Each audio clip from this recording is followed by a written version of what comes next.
कि नृत्य में सर्वाधिक कुशल कौन है? यदि आपको स्वीकार है तो भला इस प्रस्ताव को मैं कैसे नकार सकता हूँ। अपितु मैं तो आतुर हूँ संसार को नृत्य कला और कुशल नर्तक दोनों का परिचय देना चाहता हूँ। नृत्य के लिए माँ के चरण बढ़ाते ही इन योद्धाओं के जन्म का निर्धारण हो गया था।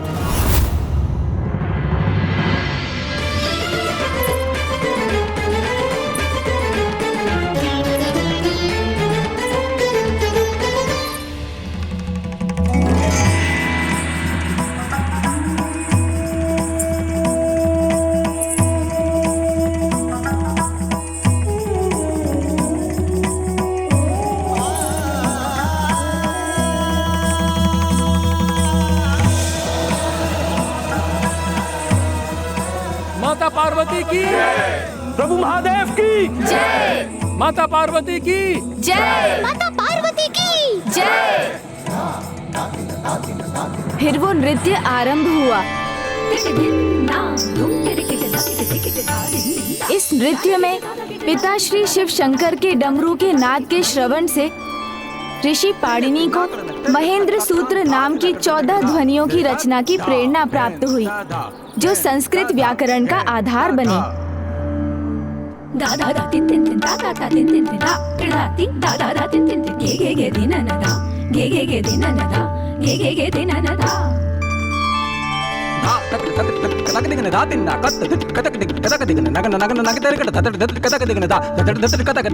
वो अद्भुत दिव्य नृत्य तो संपूर्ण सृष्टि के लिए अत्यंत सुखद था। सभी दिशाएं शांत और दिव्य स्नेह के भाव से भर गई थीं। प्रकृति में एक असाधारण उल्लास का संचार हुआ था।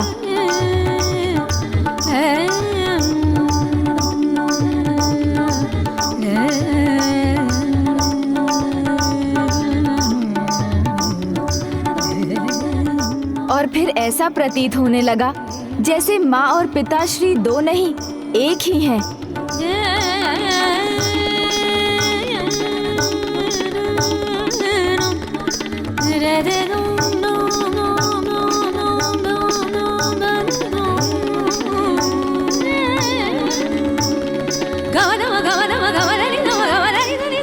जो होता है वो प्रभु की लीला होती है। उनके इस नृत्य में एक क्षण ऐसा भी आया जब माँ की पायल टूट गई और सभी 9 घुंघरू छिटक कर इधर उधर बिखर गए।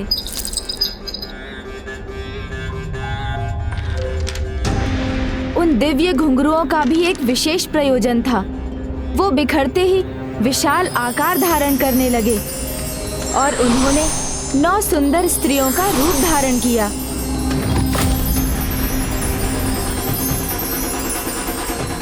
पिताश्री महादेव अभी भी नृत्य के आवेग में थे।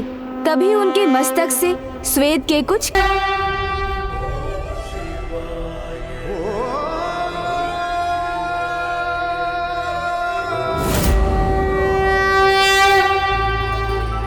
माँ ने सर्वथा उचित ही कहा था।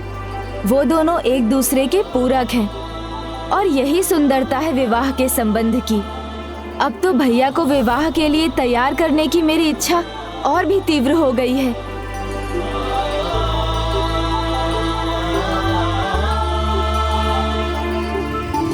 गणेश, क्या हुआ? किस विचार में डूब गए हो तुम? अब आगे क्या हुआ वो बताओ। आगे ये हुआ कि जब माँ की दृष्टि उन स्त्रियों पर पड़ी तो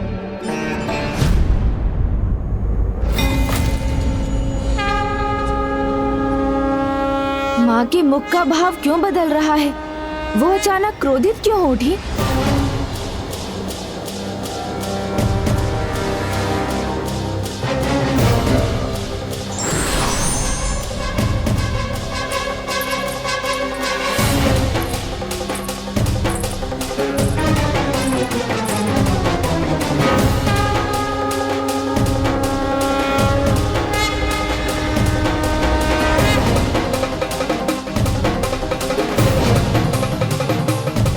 प्रणाम स्वामी। स्वामी,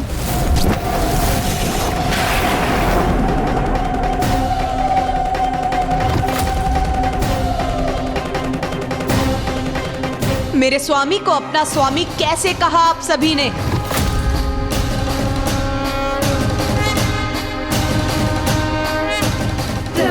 महादेव ही हमारे स्वामी हैं। अभी कुछ ही क्षण पहले उन्हें देखते देखते ही हमारा जन्म हुआ।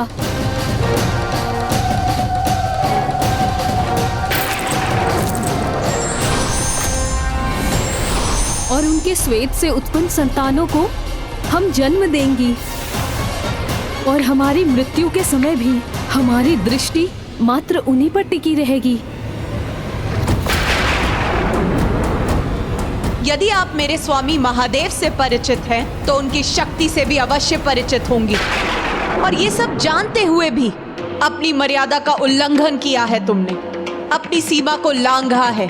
किसी अन्य के स्वामी से संतान की इच्छा रखना सर्वथा अनुचित है।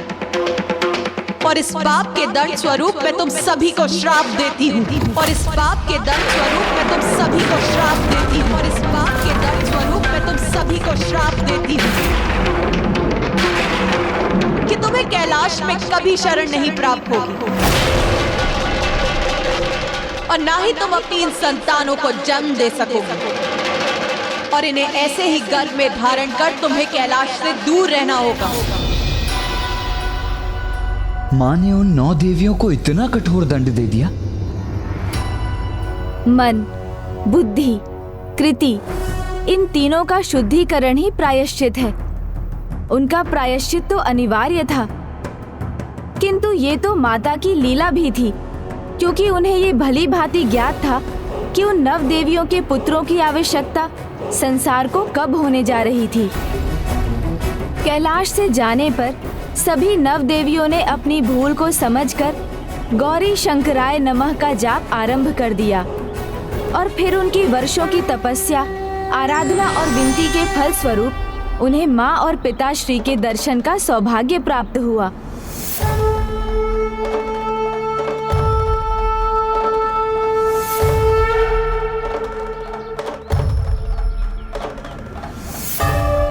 प्रभु, माता, बहुत बड़ी भूल हुई है हमसे। जन्म होते ही माया जंजाल ने हमें ग्रस्त कर लिया। हमें क्षमा कर दीजिए माता, और अपने शाप से मुक्त करने की कृपा कीजिए। प्रायश्चित से प्राणी नवजात हो जाता है। नवजात अर्थात सभी दोषों से रहित, पवित्र। तुम सभी का प्रायश्चित पूर्ण हुआ, किंतु मैं तुम्हें श्राप से मुक्त नहीं कर सकती। किंतु तुम्हारी भक्ति के कारण मैं उसकी अवधि कम अवश्य कर सकती हूँ। संसार में घटने वाली कोई भी घटना अकारण नहीं होती। उसके पीछे कोई न कोई उद्देश्य अवश्य छिपा होता है। जैसे तुम सभी का उत्पन्न होना, श्रापित होना, उसके पीछे एक महत्वपूर्ण उद्देश्य था। तुम सभी के मुख पर जिज्ञासा का भाव ये बता रहा है कि तुम सब भविष्य जानने के लिए आतुर हो। संसार में जब वो परिस्थिति आ जाएगी जब महाअसुरों का आतंक अपने चरम पर होगा, तब उनका अंत करने के लिए मेरे पुत्र देव सेनापति कुमार कार्तिकेय को अकेले युद्ध भूमि में जाना पड़ेगा। तब तुम्हारे पुत्र ही जन्म लेकर देव सेनापति के मुख्य सहायक बनेंगे और अपने जन्म को सार्थक करेंगे। धन्यवाद। और आज जब उस मायावी आसुरी पर्वत ने देवसेना के साथ देवताओं को निगल लिया, तो आप क्षण भर के लिए अकेले रह गए थे भैया। तभी इन सभी का जन्म हुआ।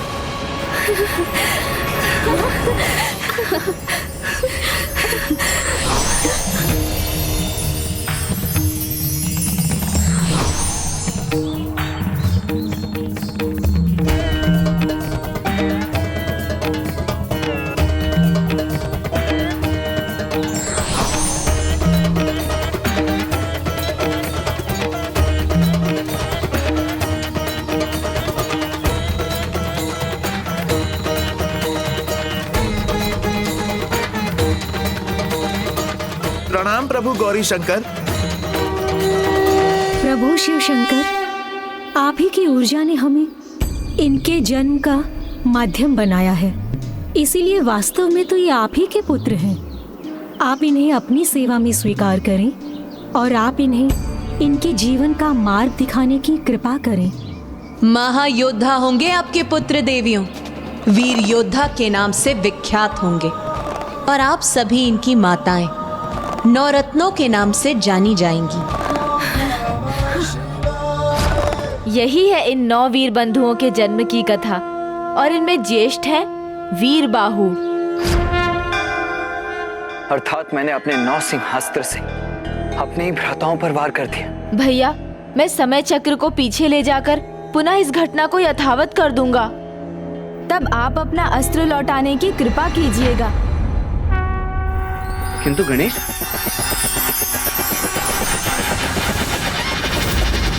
लीजिए भैया, मैं समय को पीछे ले जा चुका हूँ।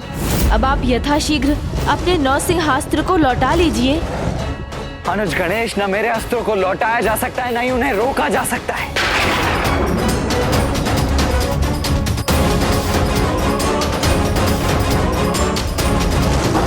वीर योद्धा कभी अपने कर्तव्य मार्ग से विचलित नहीं होते, चाहे कोई भी चुनौती क्यों ना हो। हमें देव सेनापति कुमार कार्तिकेय तक पहुंचना ही होगा।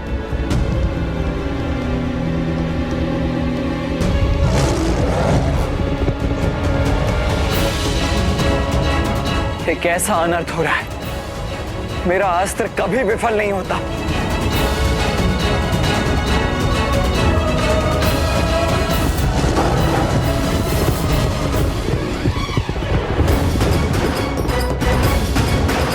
भैया, अपने सामने वाली शिला पर चढ़ जाइए।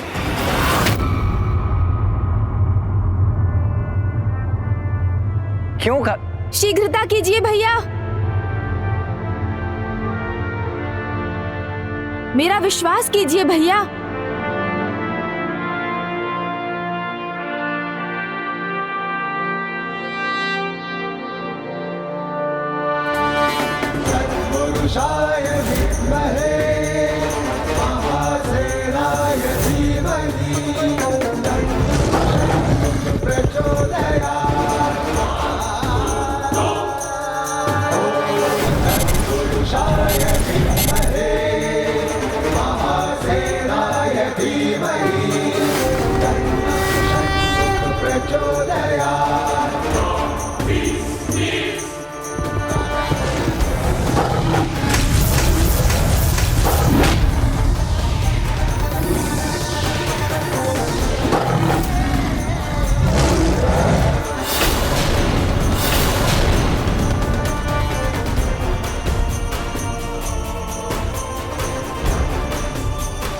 स्वामीनाथ की जय।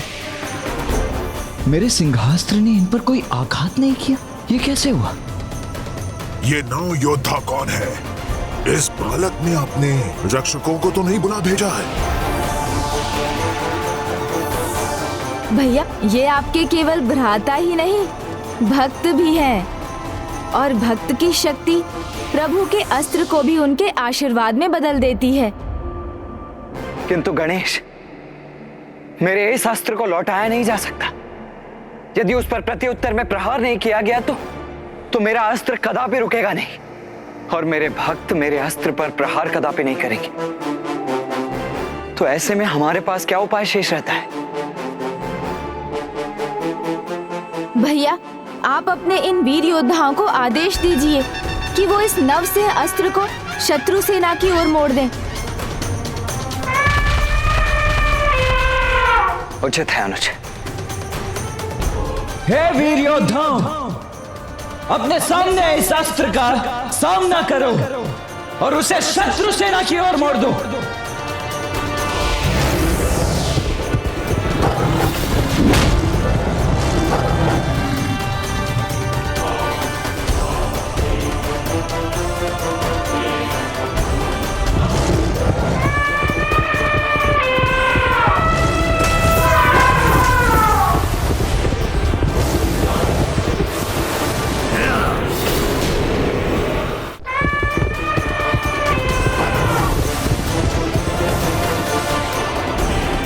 अद्भुत, महापराक्रमी योद्धा हैं ये बंधु तो। देव सेनापति कुमार कार्तिकेय की, देव सेनापति कुमार कार्तिकेय की, देव सेना सेनापति कुमार कार्तिकेय की। इनका ये जय घोष तो शीघ्र इनकी पराजय के स्वर में बदल जाएगा। मुझे इनका सामना करने दीजिए, मैं अभी नहीं मिटा दूंगा। नहीं, जिन्होंने गजमुखन को चुनौती दी है उन्हें गजमुखन के हाथों ही मृत्यु को प्राप्त होना चाहिए।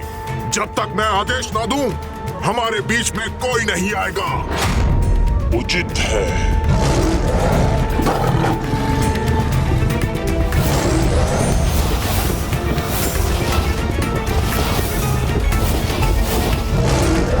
गजमुखन को भयभीत कर सके ना ऐसी कोई माया है, ना ऐसी कोई शक्ति और ना ही कोई अस्त्र।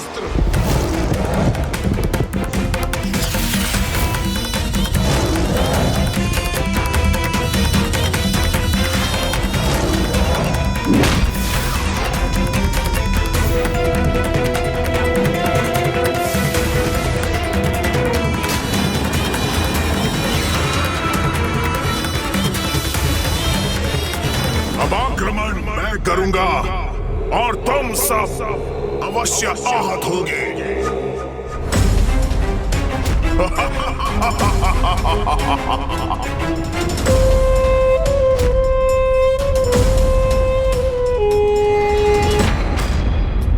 हमारा पहला प्रहार विफल हो गया। नहीं नहीं वीर बंधु, निराश होने का कोई कारण ही नहीं है। अभी तो मात्र एक अस्त्र विफल हुआ है, परास्त नहीं हुए हैं अभी हम। और देखिए तो असुरों की समस्त सेना नष्ट हो चुकी है। कहीं ना कहीं ये हमारी विजय ही है। आपने सत्य कहा। हम पुनः प्रयास करेंगे और शीघ्र ही इस असुर को हम आपके चरणों में गिरा देंगे स्वामीनाथ। वीर बंधु, आप सभी के पराक्रम और सामर्थ्य से मैं अत्यंत प्रभावित हुआ हूं। इसीलिए आप सभी को मैं अपनी देव सेना के सेनापतियों के रूप में नियुक्त करता हूं। और वीर भाव, आप मेरे प्रमुख सेनापति होंगे।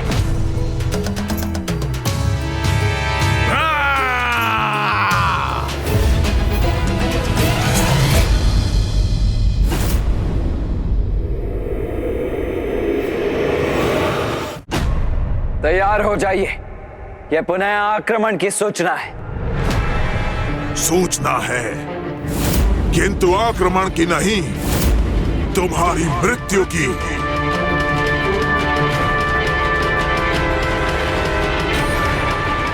बालक, मैं गजमुखन तुम्हारा काल हूं।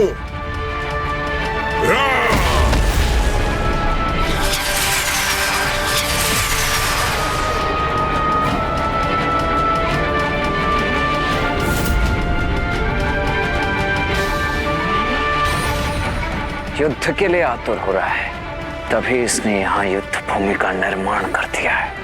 अब कोई तुम्हारी रक्षा नहीं कर सकता।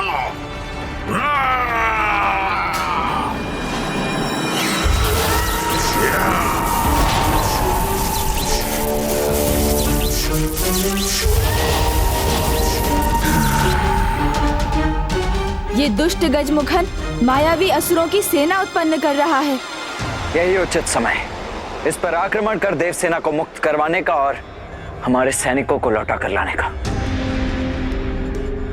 स्वामीनाथ, आपने मुझे सेनापति नियुक्त कर हमें कृतार्थ किया है। अब मुझे उस गजमुखन को परास्त करना है। अपने सेनापति को अवसर देने की कृपा कीजिए स्वामीनाथ।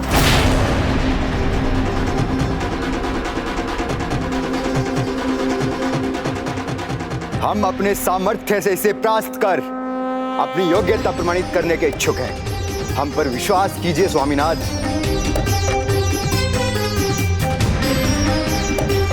उचित है, किंतु आपको मुझे यह वचन देना होगा कि यदि आप पर कोई कठिनाई छाएगी तो आप यथाशीघ्र सहायता के लिए मुझे पुकारेंगे। आपकी आज्ञा का पालन अवश्य होगा प्रभु, और हमारा प्रयास होगा कि उस गजमुखन को लेकर आपको चिंता करने की कोई आवश्यकता ना पड़े। भ्राताओं, अपने अस्त्र धारण करो।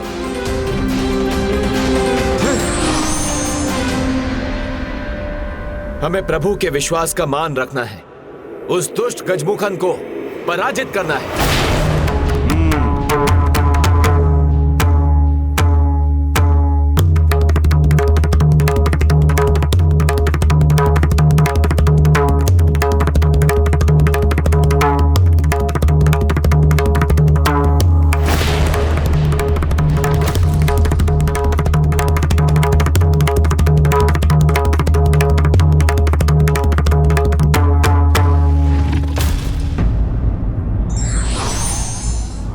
समय रहते व्यक्ति यदि अपने दोष को स्वीकार कर प्रायश्चित कर लेता है तो वो पूर्णतः दोष मुक्त हो जाता है।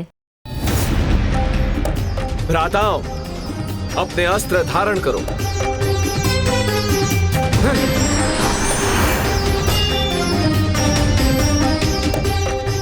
हमें प्रभु के विश्वास का मान रखना है। उस दुष्ट गजमुखन को पराजित करना है।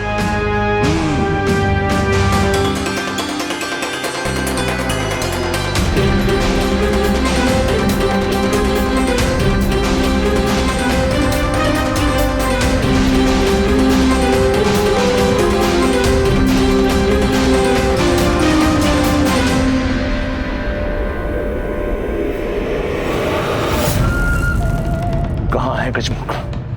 देवताओं को और उस बालक को जो देवताओं का सेनापति बना हुआ है, उन्हें बंदी बनाकर अभी तक लौटा क्यों नहीं है?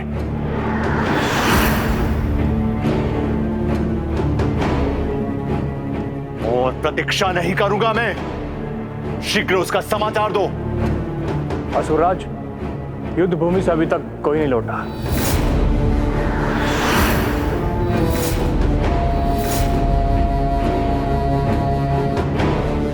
तो जाओ और जाकर ज्ञात करो क्रोच पर क्या घटित हो रहा है। जो बीत चुका है उसे ज्ञात करने की कोई आवश्यकता नहीं है।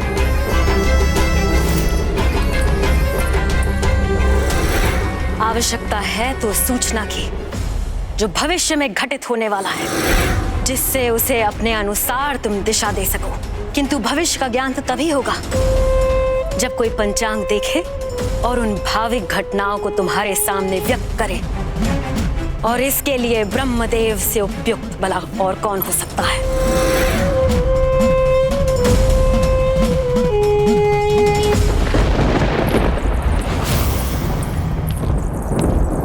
माता के सुझाव का पालन अवश्य होना चाहिए। जो मैं करूंगी ज्येष्ठ। ब्रह्मदेव को आपके सामने प्रस्तुत होने पर विवश कर दूंगी।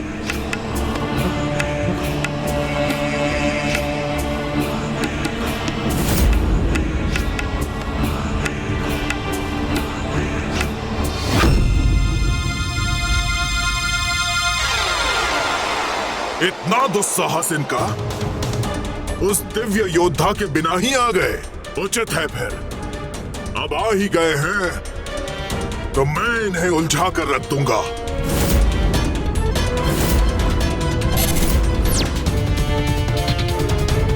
आक्रमण!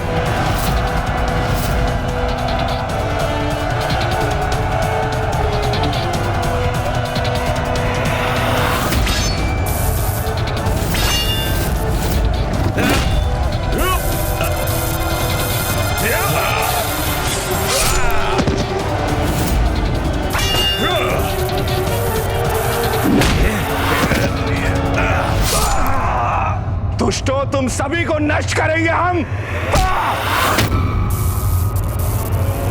तुम नहीं, मैं आहत करूंगा तुम्हें।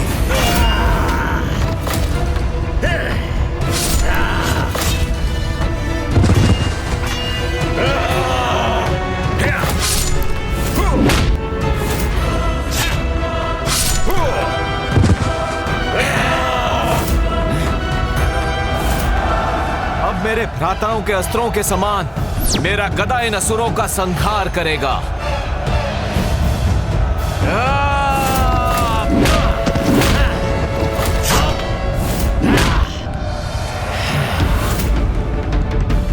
इन मायावी असुर सैनिकों को अपने मार्ग से हटाकर मुझे गजमुखन तक पहुंचकर उसका अंत करना होगा।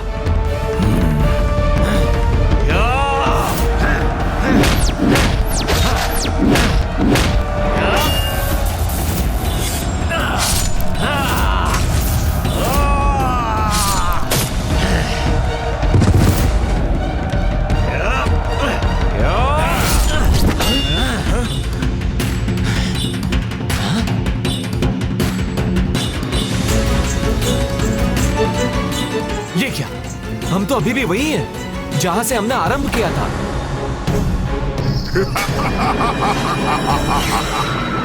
आरंभिक स्थान ही अंतिम स्थान बनेगा तुम्हारा। इस माया का स्रोत तो वो गजमुखन है। वो मिटेगा तभी ये माया भी मिटेगी।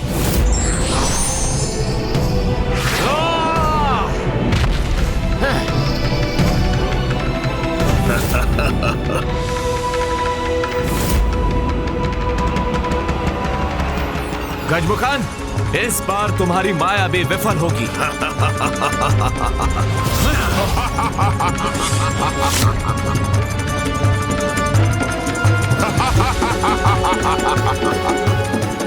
व्यर्थ हो गया मेरा प्रहार। गजमुखन तो यहां था ही नहीं। जय पराजय हमारी सोच पर निर्भर है। मान लो तो पराजय, ठान लो तो जय। इसलिए निराश मत हो भ्राताओं। हमें ठान कर आगे बढ़ना है और गजमुखन तक पहुंचना है।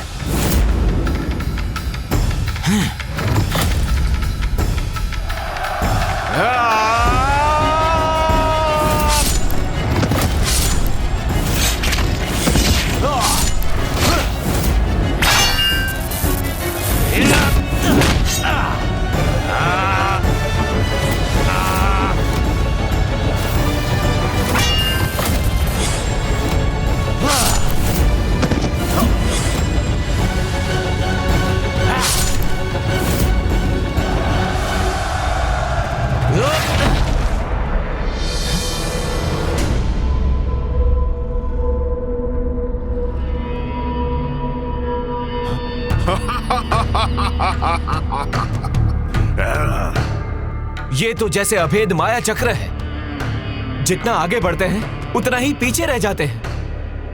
गजमुखन के तनिक निकट भी नहीं पहुंच सके हम। और कितने समय इसी प्रकार का व्यर्थ युद्ध करते रहेंगे हम? कदाचित गजमुख सर्वप्रथम उन्हें थकाना चाहता है।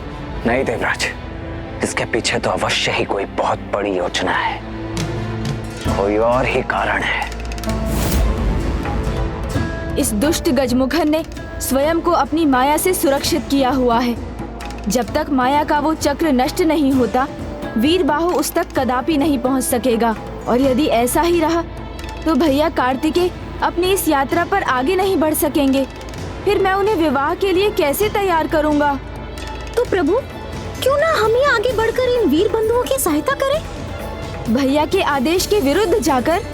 नहीं मूषक जी, क्या आपको भैया के क्रोध का अनुमान नहीं? मुझ तक कभी नहीं पहुंच सकते ये मूर्ख, किंतु अति शीघ्र इनकी मृत्यु इनके निकट पहुंच जाएगी।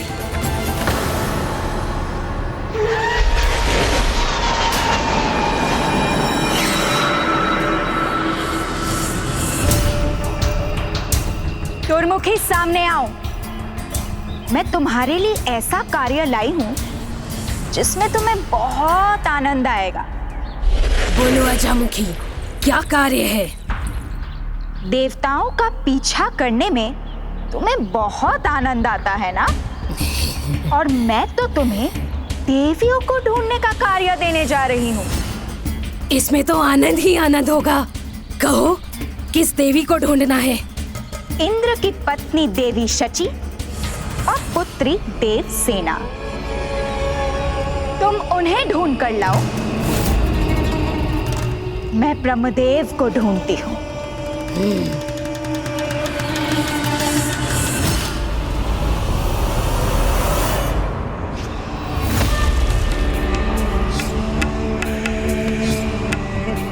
ब्रह्मदेव, बाहर आइए।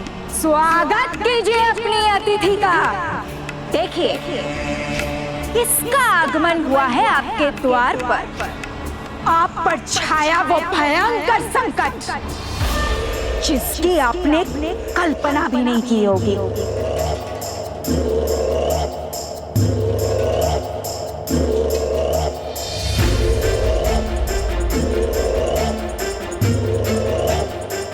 सहजता नहीं तो विवशता में ही सही, पर चलना तो होगा आपको ब्रह्मदेव। नहीं तो आप जानते ही होंगे कि मैं संपूर्ण ब्रह्मलोक को अपने सींगों पर उठाकर ले जा सकती हूँ। अब आप निर्णय कर लीजिए। कोई उत्तर नहीं दिया आपने तो कदाचित मुझे अपनी शक्ति का प्रदर्शन करना ही होगा।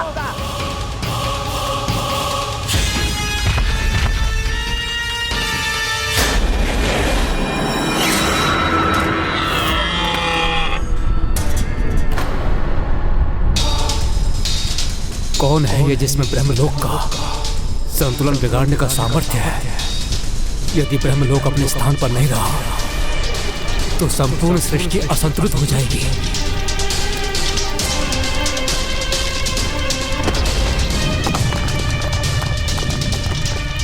नहीं, मैं इस संकट को पृथ्वी तक कदापि नहीं पहुंचने दूंगा। रुको, मत करो ये अनर्थ।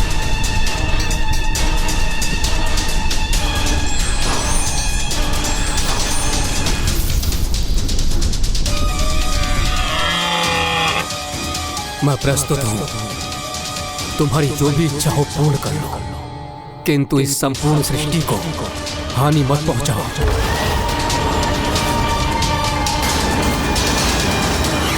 ये कैसा स्वभाव है आप देवताओं का? तनिक भी कठिनाई नहीं हुई और आप अपने घुटने टेक देते हैं।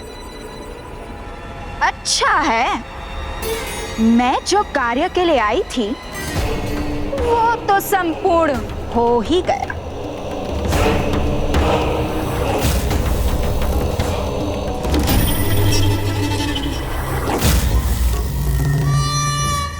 आनंद तो अब आएगा।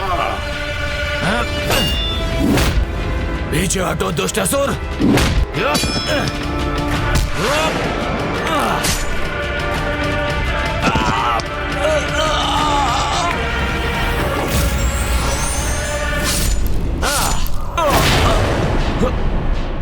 ज्येष्ठ, ये मुझसे क्या हो गया? मुझे क्षमा कर दीजिए। स्वयं को दोष ना दे। ये माया जाल है जिसका उपयोग उस दुष्ट ने इस युद्ध में किया है। हमें इस माया को रोकने के लिए कोई उपाय करना होगा।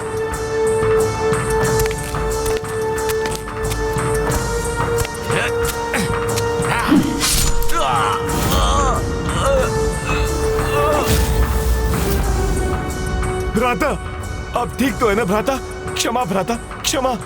यदि ये गजमुख इसी प्रकार अपनी माया से इन्हें आहत करता रहा तो मैं अधिक समय तक मूक दर्शक बनकर स्वयं को रोक नहीं पाऊंगा। मुझे शीघ्र ही कुछ करना होगा। नहीं कुमार कार्तिक, आपने उन्हें वचन दिया था, जब तक वो आपकी सहायता के लिए पुकारेंगे नहीं, आप अपनी ओर से इस युद्ध में तनिक भी हस्तक्षेप नहीं करेंगे। भाई भाई के रक्त का प्यासा हो जाए, इसमें तो सर्वाधिक आनंद आता है हम असुरों को। मैं वचनबद्ध हूं, इसीलिए बेबस हूं, अन्यथा इस गजमुख की माया को तो कब का नष्ट कर दिया होता मैंने। इस माया को भेदने का एक ही उपाय है जिसमें मैं इनकी सहायता कर सकता हूँ, किंतु कैसे करूं? वीर बंधुओं के पुकारे बिना यदि मैं गया तो भैया मुझे क्षमा नहीं करेंगे। हम तो जैसे उस दुष्ट के हाथों की कठपुतली बन गए हैं। प्रभु कार्तिकेय कितने निराश होंगे। कैसा विघ्न है ये जो हटने का नाम ही नहीं ले रहा। विघ्न? विघ्न को टालने का तो एक ही उपाय है। भ्राताओं,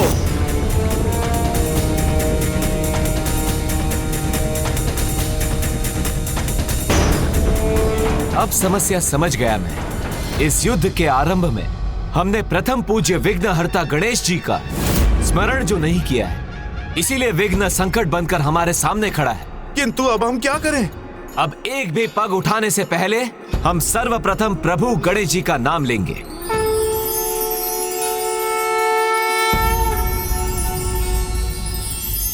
ओम विघ्नहर्ता श्री गणेशाय नमः। ओम विघ्नहर्ता श्री गणेशाय नमः।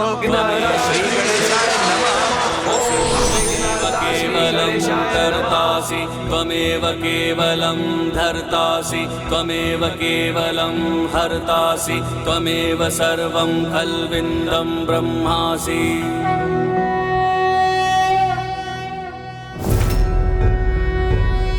प्रभु यहाँ? हाँ, गजमुखन की माया नहीं, मैं स्वयं हूँ यहाँ। कुरु मे देव सर्व कार्येषु सर्वदा। मैंने तो गणेश से स्पष्ट रूप में कहा था कि उसे युद्ध में भाग लेने की अनुमति कदापि नहीं, किंतु फिर भी वो वहां क्यों चला गया? माया की शक्ति को एकमात्र भक्ति से ही भेदा जा सकता है वीरबाहु। और तुम्हें भक्ति भाव से किसका स्मरण करना है, ये तो तुम्हें भली भांति ज्ञात है।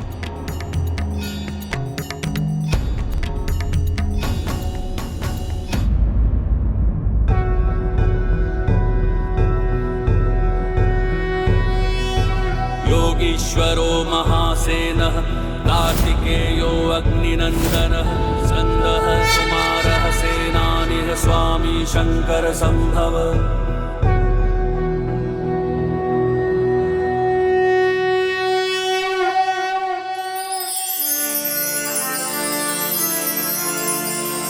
इस गजमुख की माया के अंत का समय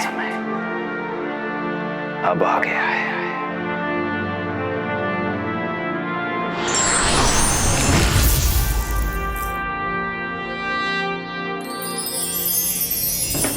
पुरुषाय विद्महे महासेनाय धीमहि तन्नः षण्मुख प्रचोदयात्।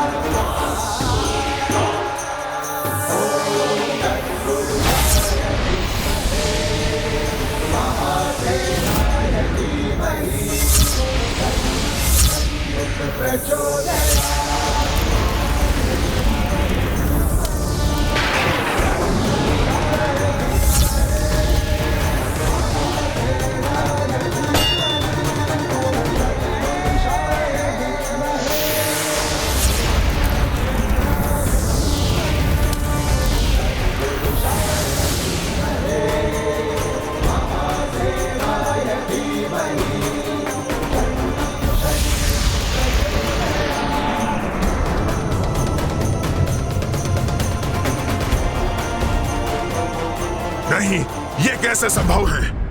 गजमुखन, अब माया रहित हो गए हो तुम, इसलिए अब तुम्हारी रक्षा कोई नहीं कर सकता।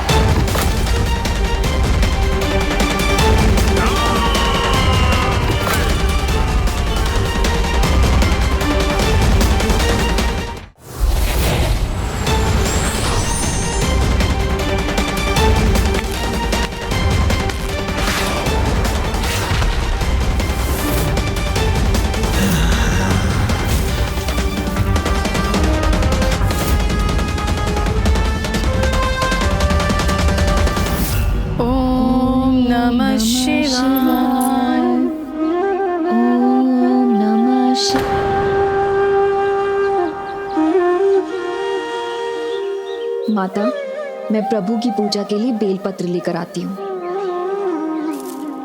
रुको पुत्री देवसेना, सावधान रहना। देवसेना अर्थात दुर्मुखी ने इन देवियों को ढूंढ लिया। माता, आप चिंता न कीजिए, प्रभु के आशीर्वाद के रूप में स्वयं प्रभु मेरे साथ, हमें कुछ नहीं होगा।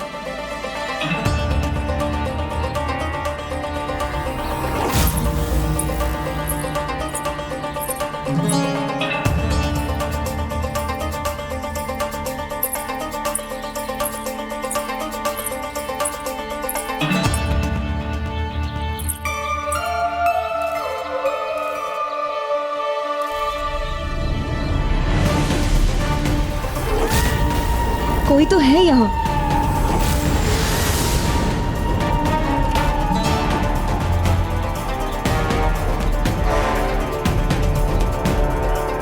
पर यहाँ तो कोई नहीं है।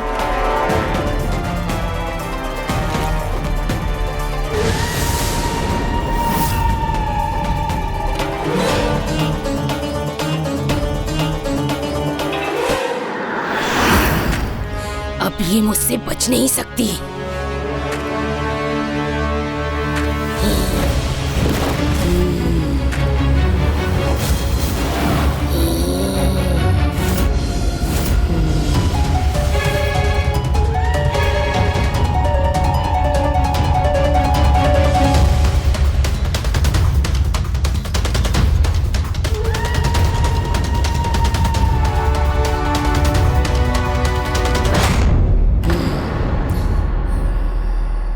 तुम सभी इसको पकड़ो, मैं इंद्र की पत्नी सची को लेकर आती हूँ।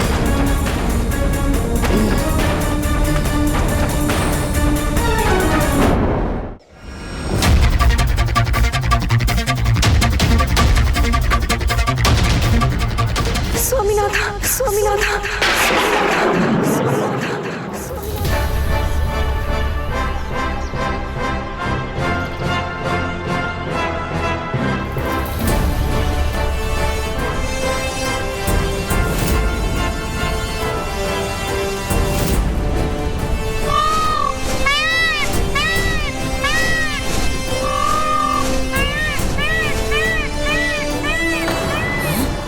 ये मयूर का स्वर कहाँ से आया?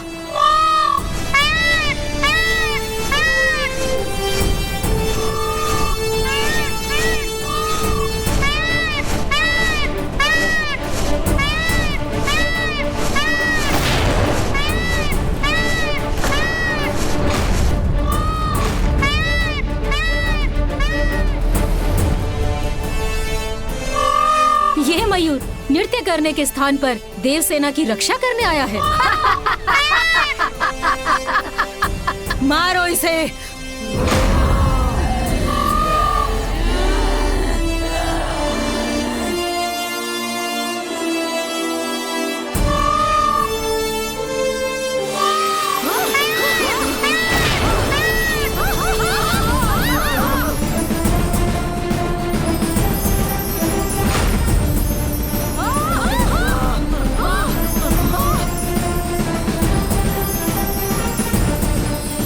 कदाचित मुझे अजामुखी को यहाँ लेकर आना चाहिए।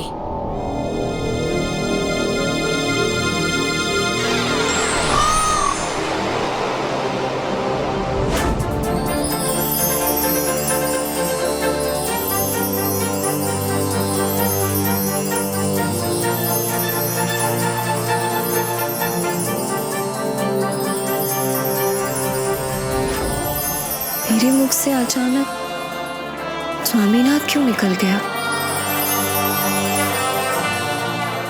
और मुझे ये दृश्य क्यों दिखाई दे रहे हैं? ये आपके भूत और भविष्य दोनों का संकेत है, जो आप पर शीघ्र उजागर होगा देवी।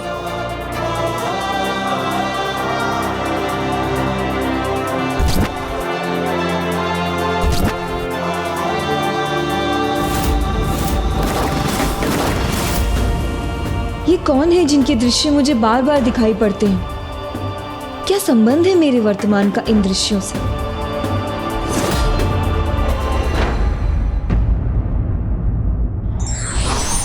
अपने इष्ट पर विश्वास और उनकी भक्ति सभी शक्तियों पर विजय पाने का सर्वोत्तम उपाय है।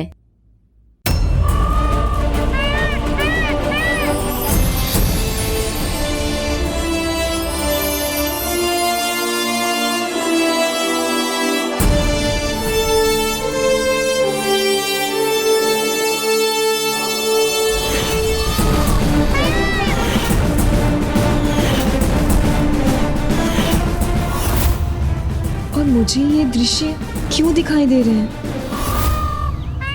मयूर,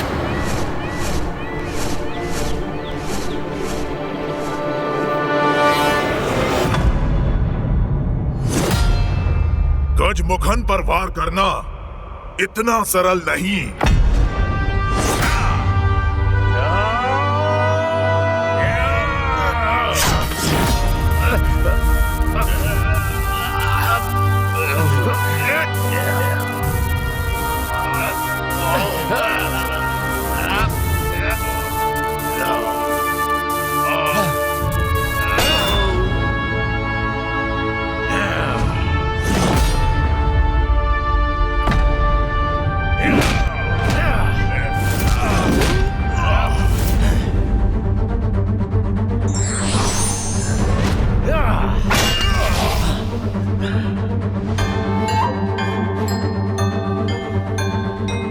इन वीर बंधुओं का पराक्रम तो सत्य में सराहनीय है।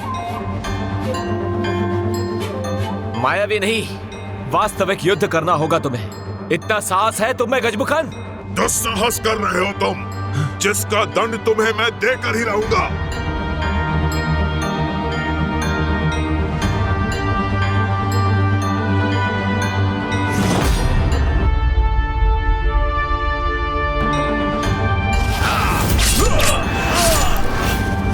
ज्येष्ठ,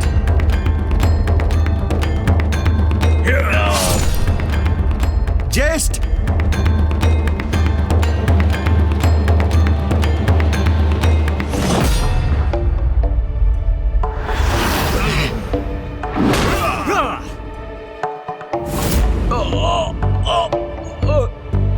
कोई नहीं आएगा बीच में।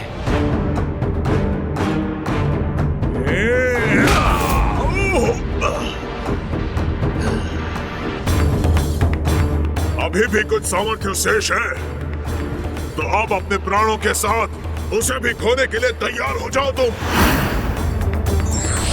इस बार मैं तुम्हारे वार के लिए तैयार हूं गजमुखन।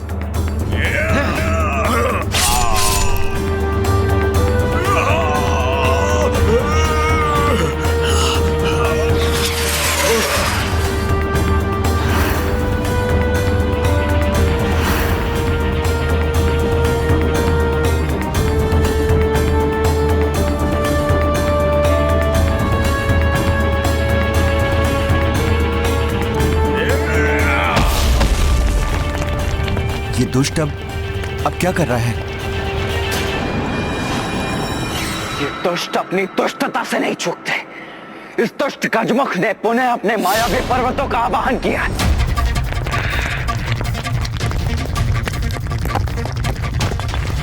देव सेनापति कुमार कार्तिकेय, वीर बंधुओं को इस पर्वतों के विषय में तनिक भी ज्ञात नहीं। इससे पूर्व कि वो इस विषय में कुछ भी ज्ञात कर पाए, असहायता की गुहार लगाएं। ये असुरी मुख इन्हें अपने मुख में निगल लेगा।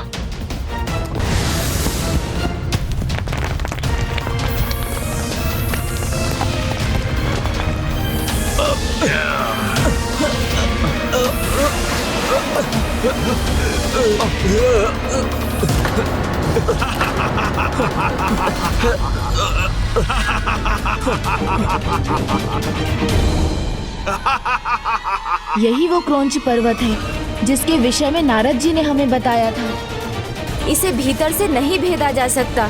इसे बाहर से नष्ट करने के लिए अब तो भैया कार्तिकेय को इस युद्ध में उतरना ही होगा। क्या हुआ बालक? तुम्हारे सहायक योद्धा तो अदृश्य हो गए। इंद्र और उसके देवता तुम्हारी कोई सहायता नहीं कर सकते। अब तो तुम्हें मुझसे अकेले ही युद्ध करना होगा।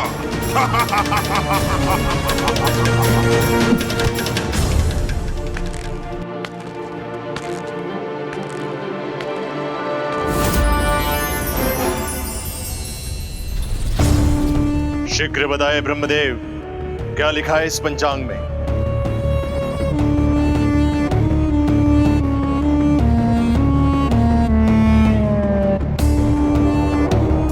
संकट, घोर संकट आने वाला है तुम असुर पर।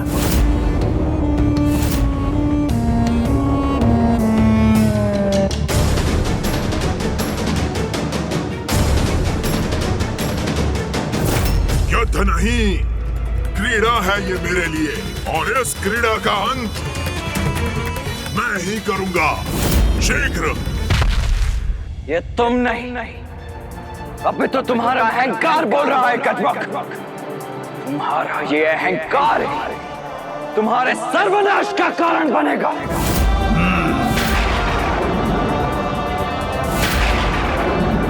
ये भयंकर युद्ध अब उस दुष्ट गजमुखन की मृत्यु के साथ ही थमना चाहिए।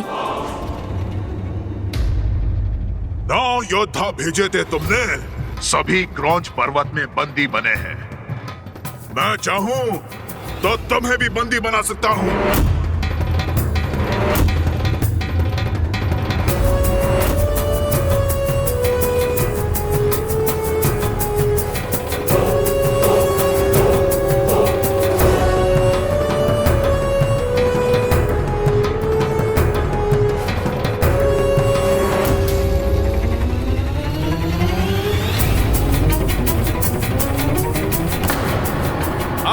गुहा को भीतर से ही भंग करेंगे हम।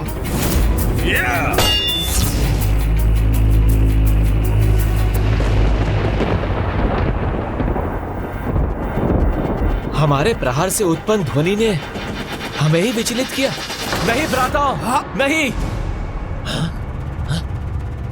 यहां से बाहर निकलने के लिए हमें उस पर प्रहार नहीं, कोई अन्य उपाय सोचना होगा।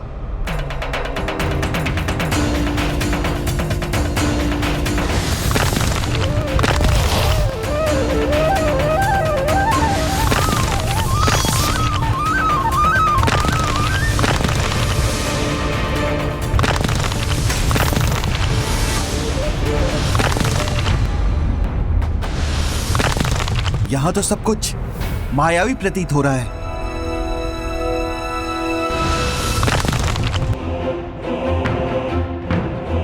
यहाँ का द्वार कुछ ही क्षणों के लिए खुलता है, हमें तभी यहाँ से बाहर निकलना होगा।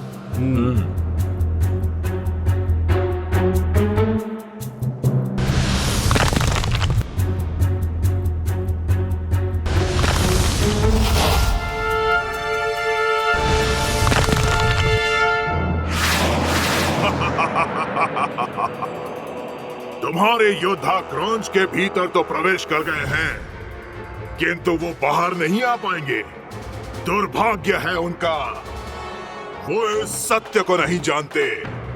वो जितना प्रयास करेंगे, क्रॉन्च उनको अपनी उतनी ही अंधेरी गुफा में ले जाएगा, जहां होगा संकटों का एक और पहाड़।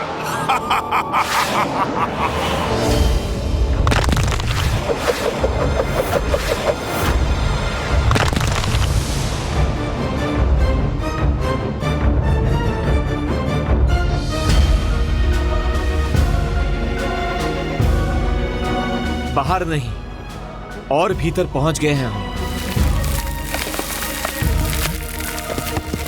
सावधान भ्राताओं, स्वयं को सुरक्षित करो।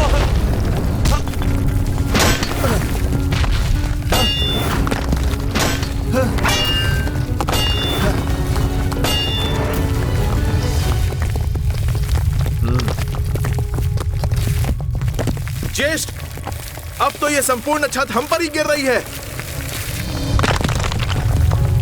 हमें यहाँ से लौटना होगा, किंतु उसके लिए इस द्वार का खुलना भी अनिवार्य है।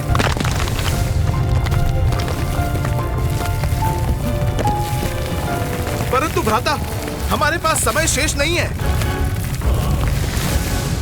मैं रोकूंगा इसे। भ्राता, तुम सब जाओ। परंतु भ्राता, आपको छोड़कर नहीं जा सकते हैं हम। हाँ भ्राता, हम आपको छोड़कर नहीं जा सकते। ये तुम्हारे ज्येष्ठ और मुख्य सेनापति का आदेश है, जाओ। किंतु भ्राता, मैंने कहा जाओ।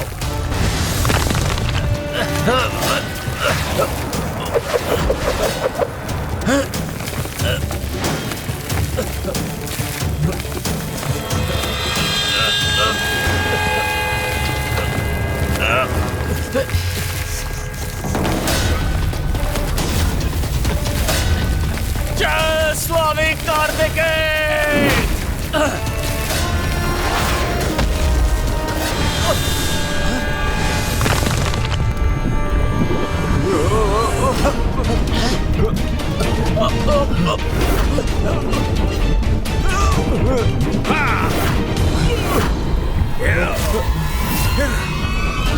अब हम तपते हुए लावा पर तैरती इन शिलाओं पर हैं।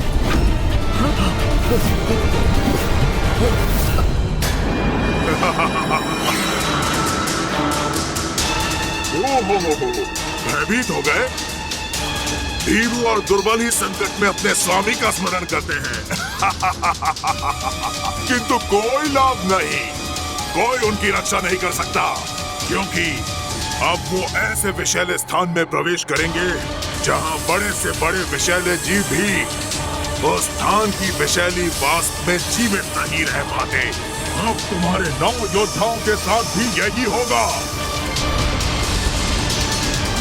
बालक, अब तुम्हारे पास 2 ही विकल्प हैं।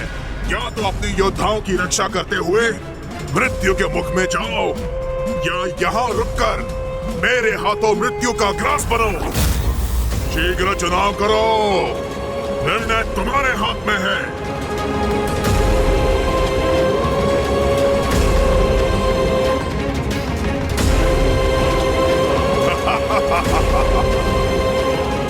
कहीं वो उस लावा कक्ष में तपते लावा में डूबने वाले तो नहीं?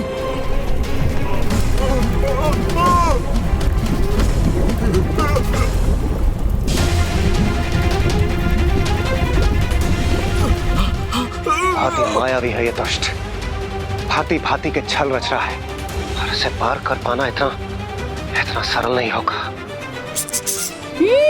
कहीं भैया कार्तिकेय वीर बंधुओं की रक्षा हेतु भीतर न चले जाएं।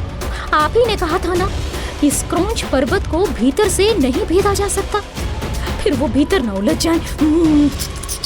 भैया उचित चुनाव करें, यही आशा तो मुझे भी है। मारने वाले से कहीं बड़ा होता है बचाने वाला गजमुख, किंतु तुम्हारे अंत के उपरांत दुष्ट, क्योंकि एक योद्धा का प्रथम धर्म होता है अपने शत्रु को पराजित करना, जिसे मैं निभाऊंगा और फिर अपने योद्धाओं को भी मुक्त करूंगा।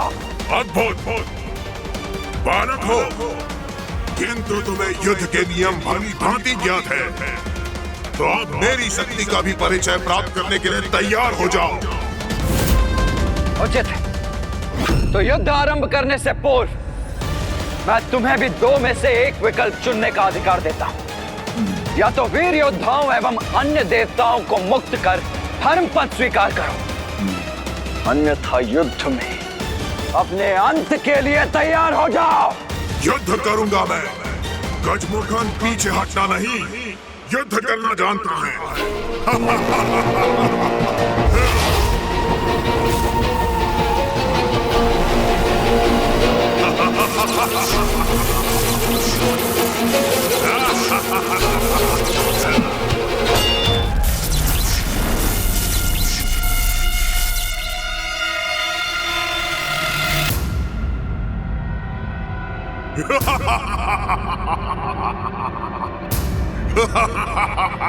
ये दुष्ट इस रेखा को खींचकर हम दोनों के मध्य की दूरी बढ़ा रहा है, किंतु फिर भी मेरे वार से नहीं बच पाएगा ये, कदापि नहीं।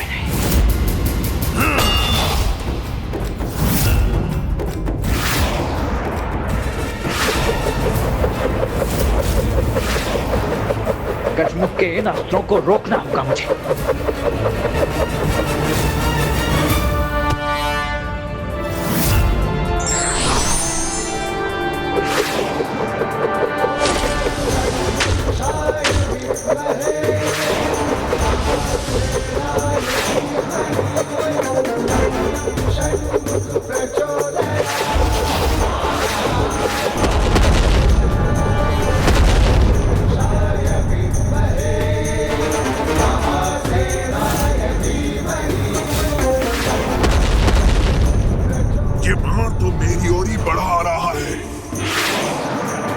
इसे बालक समझना भूल थी मेरी, और शक्तिशाली प्रहार करना होगा मुझे।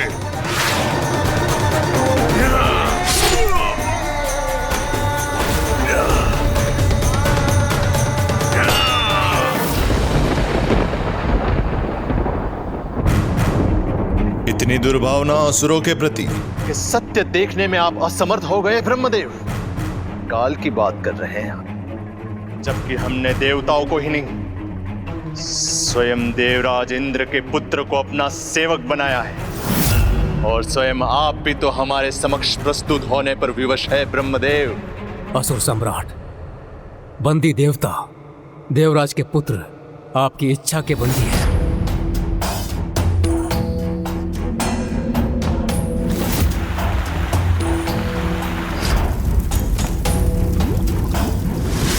अब मैं भी विवश हूं आपका आदेश मानने के लिए, किंतु ये पंचांग आपके अधीन नहीं है। ये तो वही दिखाएगा जो सत्य है, जो होने वाला है, और इसके अनुसार संकट में है आपका भ्राता।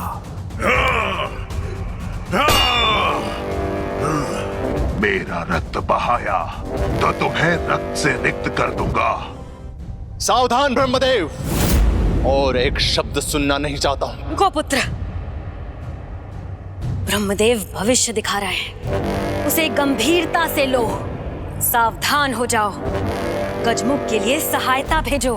किंतु मां, स्वयं नारायण को विवश करने वाले मेरे पराक्रमी भ्राता और आपके शक्तिशाली पुत्र गजमुख को किसी की सहायता की क्या आवश्यकता है?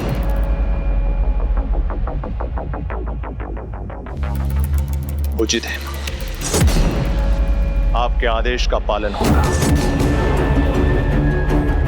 गजमुख और उसका पुत्र असुरेंद्र अभी कहां पे? महान असुरेंद्र इस समय राजभवन में नहीं है, अभी तो क्रौंच पर्वत के निकट बने अपने शस्त्रागार में युद्धाभ्यास कर रहे हैं। युद्ध कौशल तो असुरेंद्र अपने बाल काल से ही सीख रहा है। अस्त्र और युद्ध कला में निपुण हो गया है वो। मेरा आदेश उस तक पहुंचाओ कि जाकर वो अपने पिता की सहायता करे और शीघ्र ही मुझे विजय का समाचार प्राप्त हो।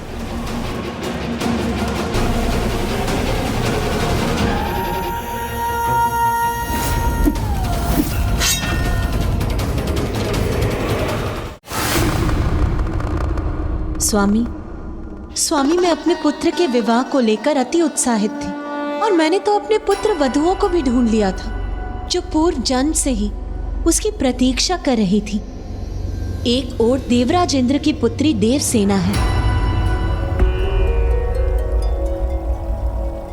चिंता मत कीजिए माता, प्रभु कुमार कार्तिकेय स्वयं गए हैं भ्राता जयंत को लौटाने और वो उसे सुरक्षित वापस लेकर आएंगे।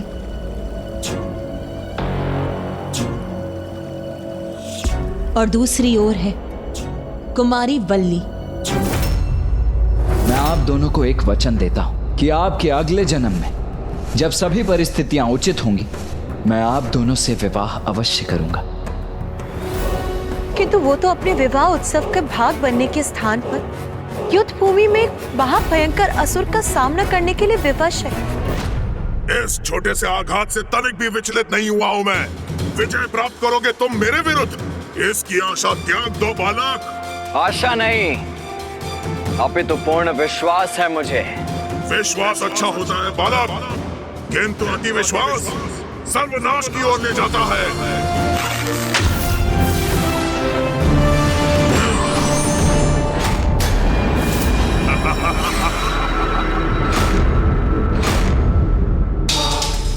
मेरे इस बाएं हाथ ने तो नारायण के सुदर्शन चक्र को रोककर थाम लिया था, उसके सामने तुम्हारे ये हार क्या है?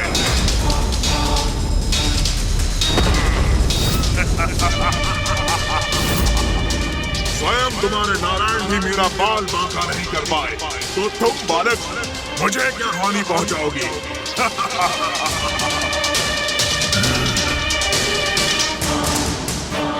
और देखो बालक, क्रौंच पर्वत की ये लालिमा बता रही है कि तुम्हारे 9 योद्धा शीघ्र लावा की गहराई में खोने जा रहे हैं। तो भीतर हो और यहाँ तुम सबका एक साथ अंत होगा।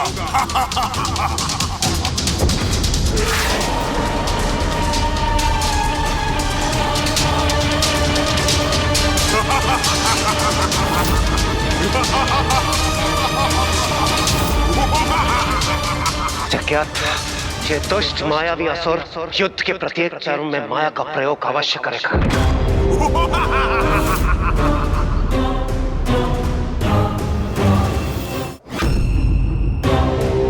ये मूर्ख गजमुखन भूल गया, अभी कुछ क्षण पहले ही तो भैया ने उसकी माया को नष्ट किया था, तो उन पर माया के प्रयोग का कोई लाभ कैसे होगा? नहीं गजमुख, न तुम्हारी ये माया मुझ पर सफल होगी और न ही वीर बाहु और उसके पराक्रमी वीर योद्धा भ्राताओं का कोई अनिष्ट होगा।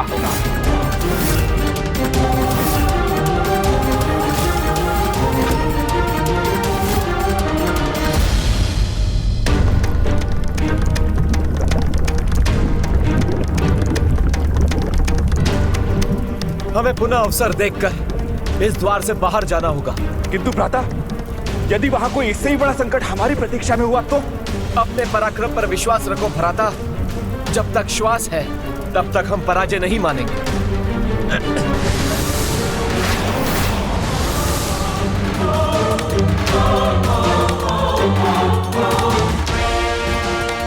प्रत्यक्ष को प्रमाण क्या गजमुख, देख लो मेरे वीर योद्धा तुम्हारे उस लावा के संकट को टालने में सफल रहे हैं। नहीं, उन्होंने संकट टाला नहीं है, अभी तो और गहरे संकट में उलझ गए हैं। किंतु तुम उनकी नहीं अपनी चिंता करो। तुम्हारा अंत प्रत्यक्ष रूप से तुम्हारे सामने खड़ा है।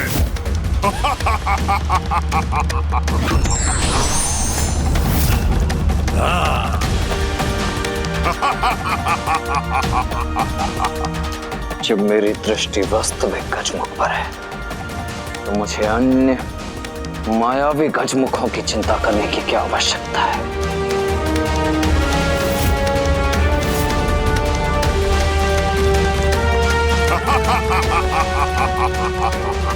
बालक, तुम भूल कर रहे हो, मैं ही हूँ वास्तविक गजमुखन। नहीं, मैं हूँ वास्तविक गजमुखन। बालक, मैं हूँ वास्तविक गजमुखन। ये सभी वास्तविक गजमुख से अधिक प्रकाशित है।